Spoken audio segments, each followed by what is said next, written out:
আমরা নিউ একটা ভিডিও নিয়ে আসলাম। এই হচ্ছে আমার সাগরকলা গাছ, যা রোপণ করছিলাম আর একটা ভিডিও দিছিলাম ইউটিউবে।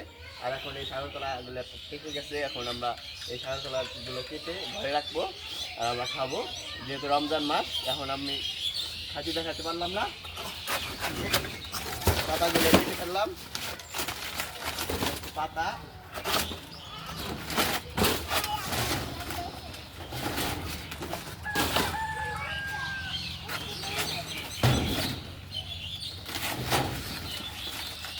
পাতাগুলো কেটে ফেললাম। আর এই যে কলা, আমরা কলাটা কেটে ফেলবো, আপনারা দেখবেন। একেবারে কলাটা এখান থেকে নিয়ে দেবো। কলাটা একেবারে ভারী, 10 ফানা কলা হয়েছিল, এখান থেকে 3 ফানা ছাগলে খায় ফেলাইছে।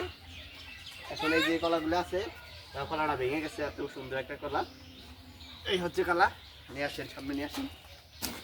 এই হচ্ছে পাকা কলা, এই যে পেকে গেছে। এখন আমার রাবিয়া বুনো খাবে। এই যে পাকা কলা, ঠিক আছে।